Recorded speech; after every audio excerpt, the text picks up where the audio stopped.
নমস্কাৰ চাবলৈ আৰম্ভ কৰিছে আছামিজ ট্ৰেণ্ডিং আজি 18 জুন আৰু আজিৰ দিনটোৰ কেইবাটাও গুৰুত্বপূৰ্ণ খবৰ আহি পৰিছে আৰু এনে ধৰণৰ খবৰসমূহ নিতৌ চাবলৈ চেনেলটো ছাবস্ক্ৰাইব কৰি ভিডিঅ'টোত এটা লাইক কৰি দিবলৈ আজিৰ দিনটোৰ প্ৰথমটো ব্ৰেকিং নিউজ অসম মন্ত্ৰীসভাৰ দপ্তৰৰ ব্যাপক হাল সলনি মুখ্যমন্ত্ৰীৰ হাতত স্বাস্থ্য আৰু পৰিয়াল কল্যাণ বিভাগ কেশৱ মহন্তক পৰিবহণ আবকাৰীৰ দায়িত্ব আৰোপ কৰা হৈছে মীন বিভাগৰ অতিৰিক্ত দায়িত্ব কেশৱ মহন্তক প্ৰদান কৰা হৈছে ব্যাপক হাল সলনি অসম মন্ত্ৰীসভাৰ দপ্তৰৰ ব্যাপক হাল সলনি দেখা পোৱা গৈছে মুখ্যমন্ত্ৰী হিমন্ত বিশ্ব শৰ্মাৰ হাতত স্বাস্থ্য আৰু পৰিয়াল কল্যাণ বিভাগ কেশৱ মহন্তক পৰিবহণ আৰু আবকাৰীৰ বিভাগৰ দায়িত্ব অৰ্পণ কৰা হৈছে মীন বিভাগৰ অতিৰিক্ত দায়িত্ব কেশৱ মহন্তক দিয়া হৈছে আৰু অসম মন্ত্ৰীসভাৰ আজি ব্যাপক হাল সলনি হয় অসম মন্ত্ৰীসভাৰ দপ্তৰৰ ব্যাপক হাল সলনি দিবলৈ আন এটা গুৰুত্বপূৰ্ণ খবৰ ইভিএম মেচিনক লৈ পুনৰ ৰাহুল গৌৰৱৰ প্ৰতিবাদ মুখৰ ইভিএম মেচিন চিৰদিনৰ বাবে নাইকিয়া কৰিব লাগে চিৰদিনৰ বাবে বাতিল কৰিব লাগে ইলেক্ট্ৰনিক ভোটিং মেচিন চমুকৈ ইভিএম মেচিনক লৈ পুনৰ বিতৰ্ক ইভিএম মেচিনক লৈ ৰাহুল গান্ধী আৰু গৌৰৱ গগৈৰ পুনৰ প্ৰতিক্ৰিয়া এক্সত ৰাহুল গান্ধীয়ে ইভিএম মেচিনক তুলনা কৰিলে ব্লেক বক্সৰ সৈতে ইচিআইক ইভিএমৰ স্বচ্ছতাক নিশ্চিত কৰাৰ আহ্বান ৰাহুল গান্ধীৰ নহলে ইভিএমক চিৰদিনৰ বাবে বাতিল কৰাৰ আহ্বান ৰাহুল গান্ধীৰ ইফালে ইভিএমক লৈ গৌৰৱ গগৈৰো প্ৰতিক্ৰিয়া এক্সত নিৰ্বাচনৰ সময়ত কিমানটা ইভিএম মেচিনত ত্ৰুটি পোৱা গৈছিল তথ্য দিয়াৰ আহ্বান গৌৰৱৰ কিমানটা ইভিএম মেচিনত ভুল তাৰিখ সময় আৰু ভোট পঞ্জীয়ন হৈছে তাৰো তথ্য দিয়াৰ আহ্বান কিমানটা ইভিএম মেচিনৰ উপাদান সলনি কৰা হৈছিল মক ড্ৰিলৰ সময়ত কিমানটা ইভিএমত ত্ৰুটি পোৱা গৈছিল সকলো তথ্য নিৰ্বাচন আয়োগক ৰাজহুৱা কৰাৰ আহ্বান কংগ্ৰেছ সাংসদ গৌৰৱ গগৈৰ এক্স যুগত গৌৰৱ গগৈয়ে দিলে নিজৰ প্ৰতিক্ৰিয়া মই আত্মবিশ্বাসেৰে ক'ব পাৰোঁ ইভিএম মেচিনে ভুল ফলাফল দেখুৱাইছে নিৰ্বাচন আয়োগে উপৰোক্ত তথ্যবোৰ ৰাজহুৱা কৰাৰ উচিত উপৰোক্ত তথ্যসমূহ ৰাইজে জনাৰ অধিকাৰ আছে বুলি মন্তব্য ইভিএম মেচিনক লৈ এইদৰে ৰাহুল গান্ধী আৰু গৌৰৱ গগৈয়ে পুনৰবাৰ নিজৰ প্ৰতিক্ৰিয়া প্ৰকাশ কৰিছে এক্স যুগে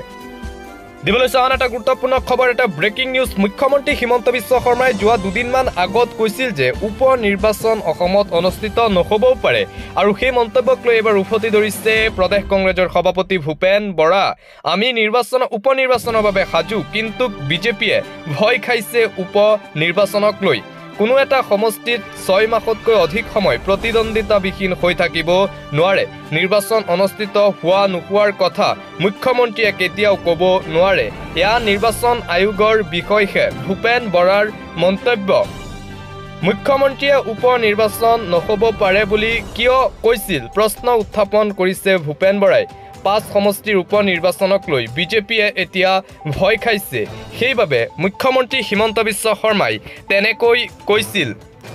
আমি উপ নিৰ্বাচনৰ বাবে সম্পূৰ্ণভাৱে সাজু কংগ্ৰেছ দল সম্পূৰ্ণভাৱে সাজু উপ নিৰ্বাচনৰ বাবে কোনো এটা সমষ্টি 6 মাহতকৈ অধিক সময় প্ৰতিনিধিত্ববিহীন থাকিব নোৱাৰে নিৰ্বাচন অনুষ্ঠিত হোৱা নোহোৱাৰ কথা মুখ্যমন্ত্ৰীয়ে কেতিয়াও ক'ব নোৱাৰে মুখ্যমন্ত্ৰীৰ এই মন্তব্যৰ তীব্ৰ প্ৰতিক্ৰিয়া কংগ্ৰেছৰ সভাপতি ভূপেন বৰাৰ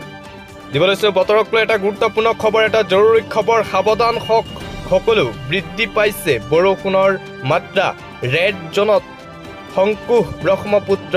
বৰাক ক্ৰমান্বয়ে ভয়ংকৰ ৰূপ লৈছে প্ৰকৃতিয়ে অসমত ৰাজ্যৰ কেইবাটাও প্ৰান্তত দেখা পোৱা গৈছে বান পৰিস্থিতি সাৱধান পুনৰ বতৰ বিজ্ঞান কেন্দ্ৰৰ ফালৰ পৰা কেইবাখনো জিলালৈ সতৰ্কবাণী জাৰি কৰিছে বতৰ বিজ্ঞান কেন্দ্ৰই কেইবাখনো জিলাত ৰেড এলাৰ্ট জাৰি কৰিছে বতৰক লৈ এটা জৰুৰী খবৰ সাৱধান বৃদ্ধি হৈছে বৰষুণৰ মাত্ৰা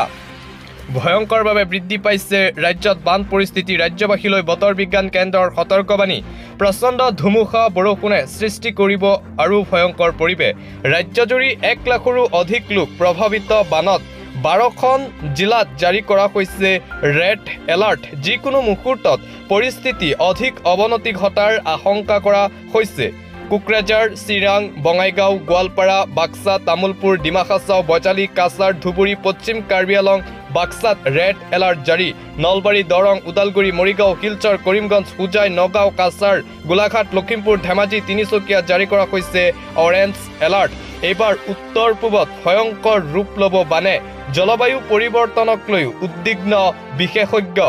এছিয়ান দেশসমূহত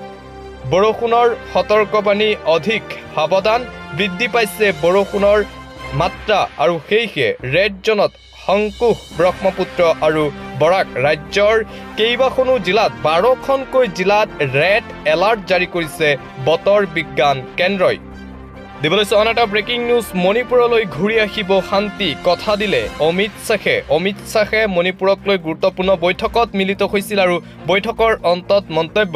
কেন্দ্ৰত চৰকাৰ গঠন হোৱাৰ পিছতেই ভাল খবৰ আহিছে মণিপুৰলৈ সমস্যা দূৰ হ'ব মণিপুৰবাসী ইমান দিনে যি মণিপুৰত হিংসা চলি আছিল সেয়া নাইকিয়া হ'ব গৃহমন্ত্ৰী অমিত শ্বাহে মণিপুৰবাসীক দিলে আশ্বাস মণিপুৰলৈ শান্তি ঘূৰাই আনিবলৈ ব্যৱস্থা গ্ৰহণ কৰিছে কেন্দ্ৰীয় চৰকাৰে নিৰাপত্তা এজেন্সিসমূহক সজাগ থকাৰ নিৰ্দেশ কেন্দ্ৰীয় চৰকাৰৰ হিংসাত্মক ঘটনা দূৰ কৰাৰ বাবে শীঘ্ৰে আলোচনাত বহিব গৃহমন্ত্ৰী অমিত শ্বাহ কেন্দ্ৰত চৰকাৰ গঠন হোৱাৰ পিছতেই মণিপুৰবাসীলৈ ভাল খবৰ দিছে অমিত শ্বাহে মণিপুৰৰ ইমান দিনে চলি অহা হিংসাত্মক ঘটনাৰ পৰা এতিয়া ৰক্ষা পাব গৃহমন্ত্ৰী অমিত শ্বাহে মণিপুৰবাসীক দিলে এই আশ্বাস দিবলৈছো পৰৱৰ্তী খবৰ তেণ্ডুলকাৰৰ পুত্ৰই ক্ৰিকেট খেলিব পাৰে মোৰ পুত্ৰই কিয় বিধায়ক হ'ব নোৱাৰে এই প্ৰশ্ন উত্থাপন কৰিছে কংগ্ৰেছৰ নৱনিৰ্বাচিত ধুবুৰীৰ সাংসদ ৰকিবুল হুছেইনৰ পুত্ৰই নিৰ্বাচন খেলিব বুলি যি চৰ্চা চলি আছিল আৰু সেই চৰ্চা চলি থকাৰ সময়তে প্ৰশ্ন উত্থাপন হৈছিল যে কিয় নিৰ্বাচন খেলিব ৰকিবুল হুছেইনৰ পুত্ৰই খালী হ'ল চামুগুৰি সমষ্টিৰ বিধানসভা সমষ্টিৰ পদ উপনিৰ্বাচনক লৈ চামুগুৰিত ব্যাপক জল্পনা কল্পনা দেখা পোৱা গৈছে ৰকিবুল হুছেইনে পদত্যাগ কৰাৰ পাছতে টিকেট প্ৰত্যাশীৰ ব্যাপক ভিৰ চামুগুৰিত ৰকিবুল হুছেইনৰ ইচ্ছা চামুগুৰিৰ উত্তৰসূৰী হ'ব পুত্ৰ তানজিল হুছেইন ৰকিবুল হুছেইনৰ মন্তব্য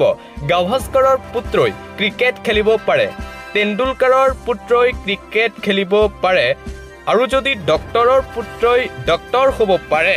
তেন্তে মোৰ পুত্ৰই কংগ্ৰেছৰ পৰা কিয় নিৰ্বাচন খেলিব নোৱাৰে বুলি প্ৰশ্ন ৰকিবুল হুছেইনৰ মোৰ পুত্ৰই কিয় বিধায়ক হ'ব নোৱাৰে ৰকিবুল হুছেইনৰ মন্তব্য হাইকমাণ্ডে টিকেট দিলে মোৰ ক'বলগীয়া একো নাই বিজেপিৰ কোনোবা মন্ত্ৰীৰ পুত্ৰই ক্ৰিকেট বোৰ্ডৰ সভাপতি হ'ব পাৰে বিজেপি এজেপিৰ মানুহে মোক কৈছে কিবাকৈ হ'লেও চামুগুৰিৰ সৈতে আপুনি লিংকটো ৰাখক ৰকিবুল হুছেইন চামুগুৰিৰ পৰা গুচি গ'লে এজন অভিভাৱক হেৰুৱাব সমষ্টিবাসীয়ে খালী হ'ল চামুগুৰি বিধানসভা সমষ্টি আৰু চামুগুৰিত উপনিৰ্বাচনৰ টিকেটক লৈ ব্যাপক ভিৰ দেখা পোৱা গৈছে আৰু ইয়াৰ মাজতে ৰকিবুল হুছেইনৰ এই মন্তব্য দিবলৈছো পৰৱৰ্তী খবৰ ফাইজান কাণ্ডৰ তদন্তৰ দায়িত্ব চিবিআইক প্ৰদানৰ আহ্বান মমতা বেনাৰ্জীলৈ জৰুৰী পত্ৰ প্ৰেৰণ অসমৰ মুখ্যমন্ত্ৰী ডক্টৰ হিমন্ত বিশ্ব শৰ্মাৰ আৰু ফাইজান আহমেদৰ যি মৃত্যু হৈছিল সেই মৃত্যুক লৈ ন তথ্য পোহৰলৈ আহি আছে আৰু ফাইজান কাণ্ডৰ তদন্তৰ দায়িত্ব চিবিআইক প্ৰদানৰ দাবী এইবাৰ অসমৰ মুখ্যমন্ত্ৰীৰ ফাইজান কাণ্ডৰ তদন্তৰ দায়িত্ব চিবিআইক দিয়াৰ অনুৰোধ বৰ্তমান কলিকতা উচ্চ ন্যায়ালয়ত চলি আছে গোচৰটোৰ শেহতীয়া তদন্ত চিবিআইলৈ তদন্ত হস্তান্তৰ কৰাৰ দাবীত পশ্চিমবংগৰ মুখ্যমন্ত্ৰী মমতা বেনাৰ্জীলৈ পত্ৰ প্ৰেৰণ অসমৰ মুখ্যমন্ত্ৰী হিমন্ত বিশ্ব শৰ্মাৰ ফাইজানৰ পৰিয়ালক ন্যায় প্ৰদানৰ আশ্বাস মুখ্যমন্ত্ৰী শৰ্মাৰ তিনিচুকীয়াৰ ছাত্ৰগৰাকীক IIT খড়গপুৰৰ হোষ্টেলত হত্যা কৰাৰ অভিযোগ তুলিছিল পৰিয়ালে ফাইজান আহমেদৰ শৰীৰত পোৱা গৈছে আঘাতৰ চিন ৰেগিঙৰ বলি হোৱাৰ অভিযোগ আনিছিল ফাইজান আহমেদৰ পৰিয়ালবৰ্গই